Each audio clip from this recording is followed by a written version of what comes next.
ఇద్దరు acting top notch ఉంది. War కాదు భయ్య, తీన్ మార్. రెస్పాన్స్ ఎలా ఉందండి? క్రేజీ. ఇంకెక్కువ టీవీలో రాను నేను. ఓకే. టాలీవుడ్ నుంచి బాలీవుడ్లో కూడా జెండా పాటాడు భయ్య. బ్రో వార్ 2 ఎలా ఉంది? వార్ కాదు భయ్య, తీన్ మార్. ఏం వేసిండ్రన్న స్టెప్పులు, వావనాలన్న. అసలు బాలీవుడ్ నుంచి ఒక సాలిడ్ కంటెంట్ మూవీ అన్న. వారు హృతిక్ రోషన్ చేశాడు, బట్ వార్ 2 ఎన్టీఆర్ యాడ్ అయ్యాడు. వీళ్ళ కాంబో చూస్తుంటే నాకైతే కనుక చికెన్ బిర్యానీ మటన్ బిర్యానీ కన్నా డైనోసార్ బిర్యానీ తిన్న ఫీల్ అయితే వచ్చిందన్న. ఏం డ్యాన్స్లు వేసారన్న. ఈ మూవీకి ఈ సాంగ్ రావాలన్న ఆస్కార్.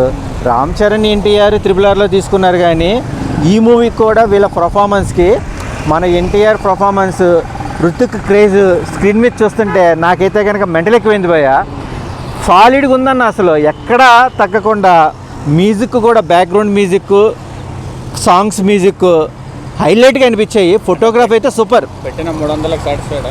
ఫుల్ సాటిస్ఫికేషన్ అన్న. సినిమా ప్రతి ఒక్కరు దీన్ని చూడాలి. సూర్యదేవర నాగవంశీ గారు ఈ సినిమా చూడండి. ఈ సినిమా హిట్ అవ్వకపోతే కనుక ఫర్దర్గా ఏ మూవీకి ప్రమోషన్ చేయను, చూడమని చెప్పనన్నాడు కదా సార్. మీకు ఆ డౌట్ ఏం అక్కర్లేదు సార్. సినిమా 100కి 200% పక్కా hit cinema sir. Solid cinema చూడండి. ఈ సినిమా చూసిన తర్వాత ఒక మెసేజ్ కూడా ఏంటి అనేది మీకే రివీల్ అవుతుంది. చాలా బాగుంది. 100% భయ్య. జమానా కాలంలో రామ్ చరణ్ జంజీర్ అని బాలీవుడ్కి వెళ్ళి ఒక ట్రయల్ వేశాడు, బట్ అంతగా రీచ్ అవ్వలేదు. మన ఎన్టీఆర్ అయితే కనుక ఈ సినిమాతో టాలీవుడ్ నుంచి బాలీవుడ్లో కూడా జెండా పాటాడు భయ్య. చాలా బాగున్నాడు, యాక్టింగ్ చాలా బాగుంది. అందరు యాక్టింగ్ చాలా బాగుంది. ఫైట్ సీన్స్ ఎలా ఉన్నాయండి? సారీ ఏంటి? ఫైట్ సీన్స్ ఫైట్ సీన్స్ చాలా బాగున్నాయి, చాలా ఇంటెన్స్గా అనిపించింది. అంటే ఇద్దరు హీరోలు ఎలా చేశారు?